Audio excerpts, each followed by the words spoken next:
Hi, everybody. This is Assemblyman Christopher Phillips of New Jersey's 40th Legislative District. I'm thrilled that my next podcast guest is Tim Sullivan, who is CEO of New Jersey's Economic Development Authority. In the middle of the current economic pandemic, Tim plays a pivotal role in the Murphy administration in designing and administering programs that will support small business during this crisis. Like me, Tim is Bergen County born and bred, and like me, he attended Bergen Catholic High School and Georgetown University. But regrettably, he's a lot younger than I am. Prior to joining the EDA, Tim had significant economic development roles in both Connecticut and New York City. He also worked in the past in the private sector for both Barclays Capital and Lehman Brothers. So Tim, welcome, and thank you for joining me today on my podcast. Stanley, it's great to be with you. Anytime I get to spend some time with anyone who's got ties to Bergen County, Georgetown, and Bergen Catholic, it's a treat for me. It's great. I'm so glad you're here, and thank you for the time.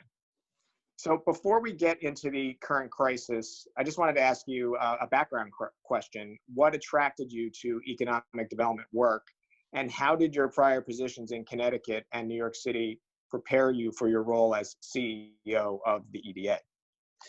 You know, I've always had an interest in public policy and in government, and I spent a couple of years working in financial services and investment banking, and thought that was kind of that economic development was kind of the most logical way for me to be able to play a role using those skills and sort of finance and analysis and those kinds of skills into something in the public sector. And so I had an opportunity to work for then Mayor Bloomberg in New York City, and I worked under him under his administration for most of his third term until midnight on New Year's Eve of December 31st, 2013, when his term ended, and then had the good fortune to join Governor Malloy's team up in Connecticut, where I worked on as the deputy commissioner for the sort of the EDA equivalent up in Connecticut, and had a great experience there. And then had the opportunity to get called back to the home team to work for my home state of New Jersey when Governor Murphy became governor. And so I think, in terms of experiences, obviously, New Jersey's economy is, particularly up in your part of the state and my home part of the state, so tied to New York City and is really part of the New York metro economy. And so is large chunks of Connecticut. So having spent time in that working in that city and then an economy that has some things in common with New Jersey in Connecticut, hopefully brought some relevant experiences to bear here. Connecticut and New Jersey are both kind of again part of big metro economies. Don't have real big cities of their own like a New York or a Philadelphia or a Boston, and have a lot of suburban footprint, a lot of retail footprint, pretty similar across both states. So it's been an interesting transition to be working for the home team and for Governor Murphy for the last 2.5 years or so. Okay. Well, as someone who grew up in New Jersey and understands the state, how would you describe the small business community in New Jersey and what makes it thrive and not just survive? Yeah, I think one of the ththings that's really important about the New Jersey small business economy is how big it is and how diverse it is. Diverse in every sense of the term. Small businesses in New Jersey employ around half of the people who work in the New Jersey economy are employed by small businesses. This is pre-crisis, by the way. That number at the time being is probably down because of all the job losses, particularly in the small business world, that we're seeing right now that hopefully will recover soon. But also you have such a wide array. You've got shore businesses that are primarily seasonal, but not entirely seasonal. You've got small businesses on the wonderful downtowns and main streets of so many of our communities and in our big cities as well.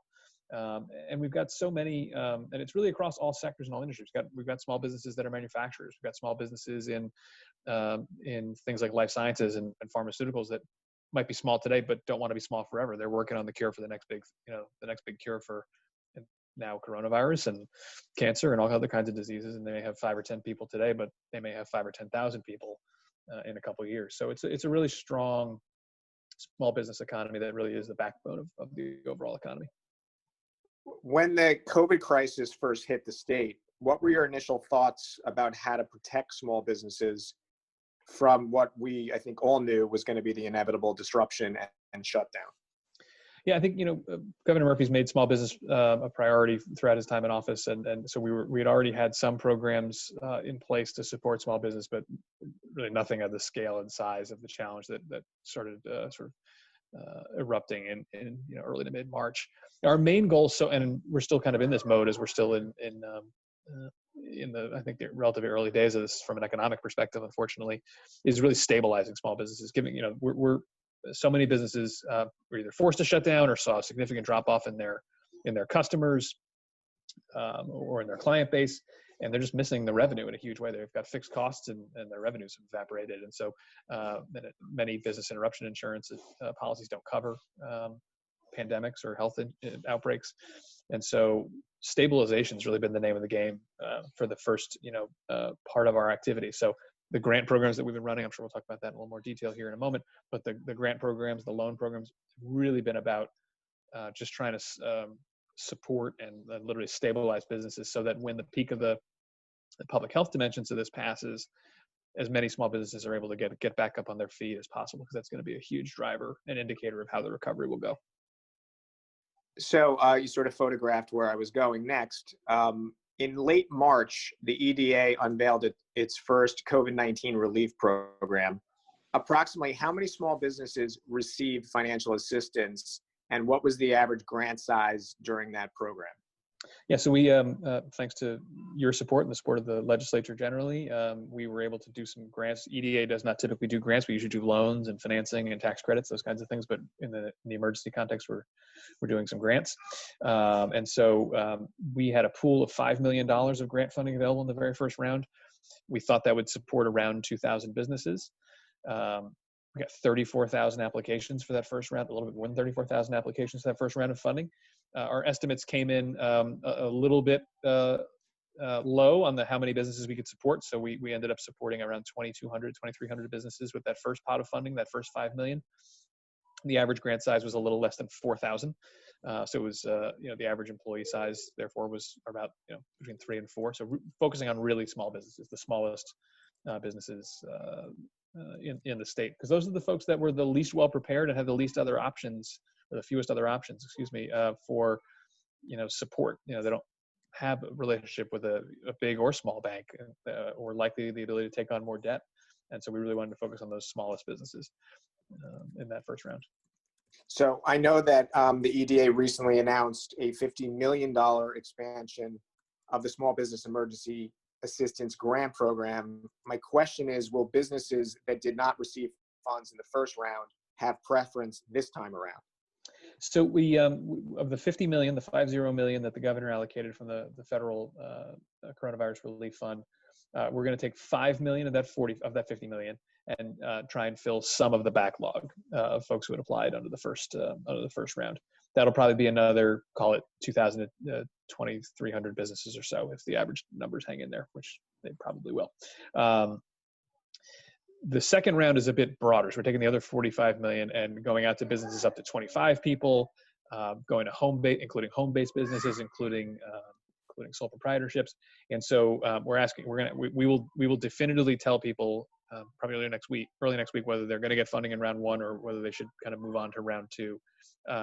They will have to reapply because otherwise they'd have a huge head start, and we'd have 20,000 people in line for the funding, before the other businesses that were not eligible for the first round could even have a chance at it. So they will be asked to reapply. The kind of good news, bad news, or silver lining of that or whatever is, the average time to fill out the application the first time around was probably 15 to 20 minutes. This is a little more complicated because it's federal funding, so it'll be 20, 25 minutes. So this is not as complicated as applying for a mortgage or applying to college or something like that. It's certainly time, but it's not hours and hours and hours. So we will ask folks to reapply. You may have announced this already, and maybe I missed it, but do you have a date when the application for the expansion of the grant program will be opened? We haven't announced it definitively yet. We're looking at the second full week of June, so somewhere in the June 8th, 9th, 10th range. We want to make sure we're going to publish the application at least a week in advance. So we're likely to publish the application sometime in the first couple days of next week, the June 1st, 2nd, 3rd, somewhere there. We want to let that be out on the street at least a week because this is an open book test. We want people to know what information they're going to need and what documents they need to pull together, et cetera. And make sure we're also doing plenty of outreach. So having conversations like this one and, doing lots of webinars and, outreach, particularly to historically underserved communities is a really important part of our effort. So it'll likely be the 8th, 9th, 10th of June, and we'll announce that formally probably next week. since you're dealing with federal funds, is there increased eligibility or different eligibility requirements for small businesses in this round of relief as compared to the first round? No, it's broad because of the way we're choosing to run the program. It's actually broader. The restrictions on these federal funds are actually relatively light compared to other sources of federal funding. The CARES Act, appropriately so, was really focused on being broad, flexible emergency funding, and so there are certain no-nos. For example, 501c6s as a nonprofit category are excluded because that violates something called the Stafford Act, which prohibits sort of political entities from getting federal funds to do anything. So like that's excluded. But other than that, it's pretty broad-based. So the first time around, we had industry restrictions. We were looking at the hardest hit businesses: retail, restaurants, service businesses. This time around, by the time we hit early June, there's hard to think of a sector that isn't hard hit right now, particularly in the small business part of the economy. And so it'll be all industries are all sectors are eligible. So shifting gears a little bit, before COVID, it was my understanding that EDA had an existing small business financing program. Yeah, that's right. So my question is, can the existing financing program be put to good use for small businesses that have specifically suffered COVID-related losses? Yeah, absolutely. So in addition to the grant program, we also stood up an emergency loan program that got oversubscribed 24 or 25 times over pretty rapidly as well. But we do have these, what I'd characterize as kind of, pre-COVID, pre-crisis tools that are more, they're a little bit less kind of emergency oriented and generous. They're not zero interest. They're not 10 years. They're shorter term and a little bit of a higher rate financing, but still quite affordable. And I would encourage folks to check out njeda.com. There's a whole suite of tools that existed prior to COVID and are certainly applicable now.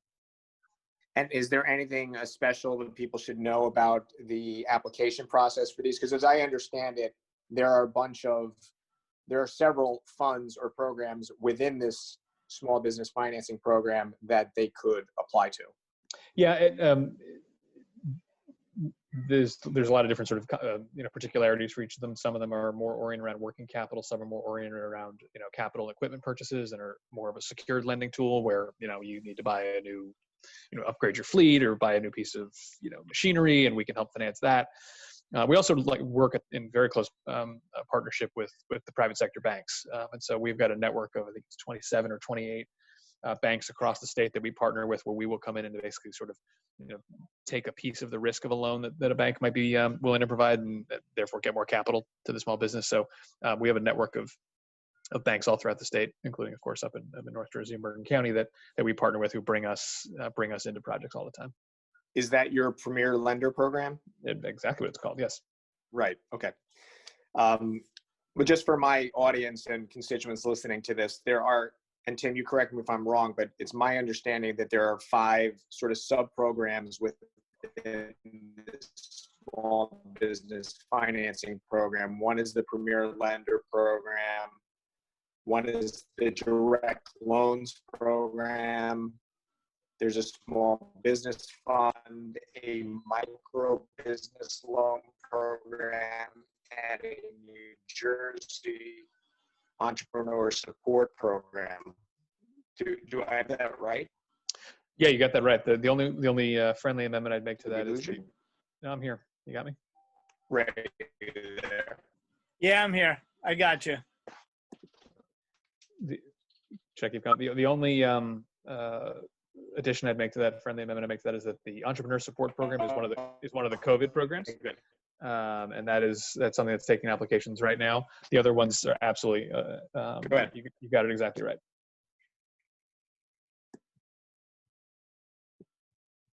Go ahead, Tim. Yes, you hit the nail on the head. The Entrepreneur Support Program is a new COVID-focused one, but the rest are exactly as you described. All right. Thank you for clarifying that. So let's talk for a minute or two about the reopening of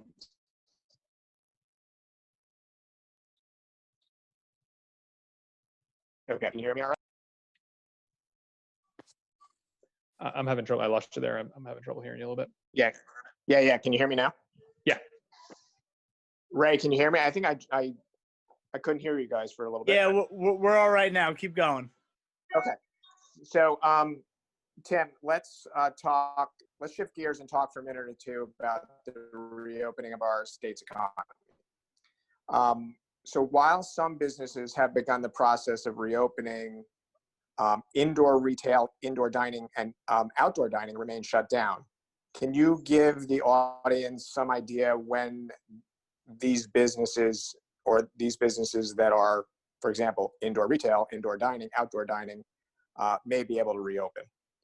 Yeah, this is obviously a really hot topic and one we totally understand the demand and the desire of those folks to get back open. We want them to be open as soon as they can be. The governor's said in the last couple of days that early next week he's likely to provide some further guidance on when those kinds of activities might be able to come online. I've got the privilege of being one of the chairs of the governor's advisory council on restart and recovery. We're spending a ton of time, including a conversation earlier today within our Main Street committee, kind of wrestling with all the issues and thinking through all the questions that those important topics entail. For example, lots of restaurants have outdoor space and that could just be turned on reasonably easily. Lots of restaurants don't have outdoor space.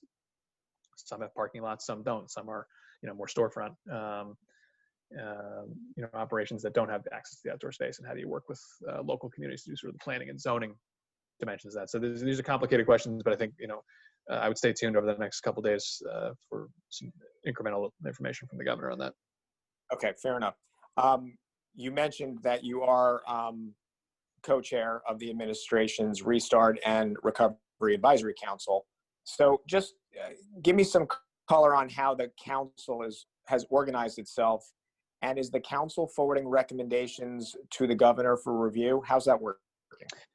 Yeah, so it's organized into 9 different committees. And if you put me on the spot, I can probably name 7 of the 9 of them off the top of my head. I need to look and remind myself what the names of them all are. But things like Main Street, manufacturing, there's transportation logistics committee, there's a social services and nonprofits and faith communities working group. There's tourism, which includes obviously the shore and also the lake, seasonal businesses. There's healthcare, there's higher ed.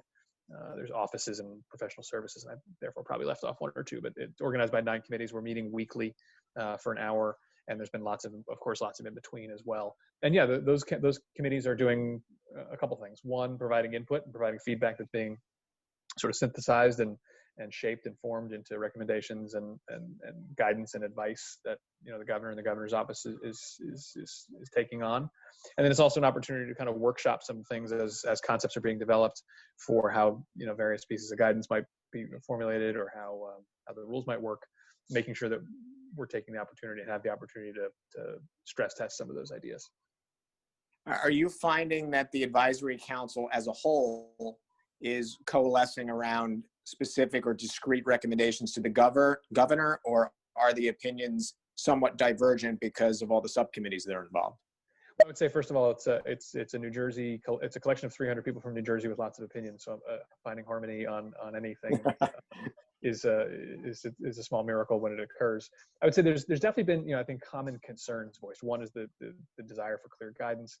And 2 are things like important questions around compliance with health guidance for things like PPE and masks, and those important questions of, okay, are folks going to be required to wear masks, or are they going to be encouraged? And if they're required, who's going to do the enforcement, and what are the consequences for not?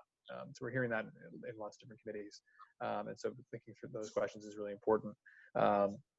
And so I think a lot of themes in common across the various sectors, and then some very specific, the Main Street group has lots of questions around things like, personal care and barbershops and beauty shops. The manufacturers are, and some of the industries have been more open. So manufacturing and the utilities and infrastructure have been, open, operating differently, more or less the whole time. And so they're beginning to think more about the longer term recovery dimensions more so than the how do you get back in operation questions. Are there voices on the advisory council pushing for a faster, more expedited state reopening? Is there a debate going on around that, or is that not the focus? I'd say that there are the range of opinions that are expressed in those groups are pretty consistent with the public policy range of debate that's out there, with elected leaders in both parties and in both branches of government. So I think it's a pretty representative group of opinions. There's no shortage of opinions. Let's put it that way. Okay, fair enough. Speaking of the state's recovery and in looking at it, do you have an opinion about we're going to be seeing a V-shaped recovery, or do you believe the reality will be a different type of recovery? Yeah, most of the best guesses and the best sort of projections that I've seen don't really have a V. I mean, they have kind of a sharp turn once, quote, reopening happens, but not going to come back at the same slope that it went down. Somebody smart said to a group I was in the other day, and I'll let them remain anonymous, but the economy took the elevator down, is going to take the stairs back up. And so it's going to be a slow climb. And a lot of that has to do with consumer behavior. So until there's a vaccine, until there's a cure, until there's, more full understanding of the science behind this terrible virus, a lot of folks, even if things are open, are going to be cautious in re-engaging in certain activities until they feel that they individually feel that they're ready to go back to a restaurant or, undertake an activity that they would have been planning to do this summer. So if you look at states around the country that have opened on an early, that didn't have the same public health reality and reopened a little earlier, a lot of those activities didn't snap back as quickly as you might have expected or might have hoped, because it's about consumer confidence. So I think one of the big areas of focus is how do we, as the public health guidance, the public health consensus emerges and coalesces around certain understandings, like things like outdoors, right? So the 6 weeks ago, the outdoor-indoor question wasn't as clear, and it seems to have emerged as a pretty clear, scientifically driven conclusion that outdoor activities are kind of safer than indoor ones. And how do you tailor the guidance for things like that? So I think as we learn more, I think that's gonna govern the shape of the recovery, but I think it's going to be a long slog. The nonpartisan CBO down in Washington Congressional Budget Office in Washington projects double-digit national unemployment at the end of 2021. That's quite a recession. Is that your little guy? That's my daughter. She apparently does not support the CBO's projections. She thinks that they're either wrong. I'm not sure if she thinks they're conservative or too draconian, but. Well, it's good that she's speaking up already, so exactly. I like that. This is actually my last question, and so you sort of, actually the entire way through these questions, you've actually photographed exactly where I was going, which is pretty amazing. But of course, you went to Bergen Catholic in Georgetown, so I'm not surprised. I was going to say, it was just being from Bergen County, we must be on the same wavelength. I'm just interested in your personal views about finding out your level of confidence, or lack thereof, that the state's economy will in fact recover, and if so, and I assume the answer is you believe it will, but if so, what do you think the timing of the recovery is going to look like? I mean, you've already just touched on it. Are you looking at slow? Are you thinking gradual? Are you thinking speedy? What are your thoughts about it, and realizing that these are your thoughts and I'm not going to hold the administration to what you're saying, but I would just love your perspective on that. Yeah, thankfully this isn't a hearing. So I'm 1,000% confident that New Jersey's economy will rebound and recover and be stronger than it was before. I think the question is timing. New Jersey's economy is, first of all, really diverse, and it's really complex, and it's really nimble. We've already seen large swaths of the economy pivot and be nimble and figure out how they're going to make life work for them, even during this most acute period of social distancing. And that'll hopefully only get easier in the next couple of months, although it could get worse again if there's a second wave or whatever. So we're seeing the entrepreneurial spirit and the nimbleness of the private sector and the nonprofit sector alive and well. That being said, New Jersey is the densest state in the union, and this is a virus that thrives on density. And some of our hallmark sectors are very density centric. Think malls, think casinos, and so we're pretty vulnerable. Our transit system is incredibly dense. There are things that underpin our economy that just thrive on density, and so does this virus. And so I think we're certainly have some challenges ahead. We also have some strengths in the economy that I think are going to help win the war on COVID and help build a more resilient, not just New Jersey economy, but American economy. Someone's going to have to cure this and create a vaccine and cure this thing. New Jersey still remains the medicine chest of the world. We've got some of the biggest and most successful, and some of the most entrepreneurial and fastest growing pharma and biotech companies in the world. Whether it's a therapeutic or a vaccine, I'm optimistic that'll be figured out and discovered and proven in New Jersey. where someone's gonna have to manufacture billions of doses of whatever vaccine does get invented, and that's going to require an expansion of manufacturing capacity, on a scale we haven't seen on the vaccine side of things. And so I think New Jersey is really well positioned to capture more than our fair share of that kind of activity, and things like clean energy and the green economy that we've all been focused on through the things like the Commission on Science, Innovation, Technology, which you've championed and helped shepherd back into existence. Those parts of the economy are going to be, I think, well positioned to grow and offset some of the other losses that we'll certainly see. So I think it's going to be some gives and some gets. Short term, the losses, the negatives probably outweigh the positives, but sometime relatively soon we turn the corner and we start growing at a better rate again. Well, that was the conversation at noon today. Assemblyman Zwicker and I were the guest speakers at the Morris County Chamber of Commerce Governmental Affairs Forum today, and the focus was on just that, the strengths of biopharma in New Jersey and its ability, as we all expect, to weather this storm, but also to come out stronger, and with the focus being on therapeutics and vaccines that can actually help us arrest this virus once and for all. Heaven forbid there's another spike down the road. But that's exactly what we were talking about. And I think there's broad bipartisan support around those concepts, like the Commission on Science and Technology, which you mentioned. And we, of course, brought that up as well at noon. So I think there is a concern that it's still a very uncertain time across that industry, but overall, I think the perspective is positive, and it's something that I think a lot of people are optimistic about, as you indicated. So I'm going to let you go, Tim. Thank you. I think I'd rather go into the recovery. I was just say I'd rather go into the recovery with our pharma and life sciences sector than with other states' version of it. So that's certainly a must for us. 100%, and we're lucky we have that in New Jersey, and I think that will help us as we move forward. So thank you again for joining me today, for your time. I always respect and appreciate your insights, and I know people listening to this podcast will as well. So thank you again. Great to be with you. Stay safe, stay healthy, and we'll talk soon. Thanks so much, Tim. All right, bye now.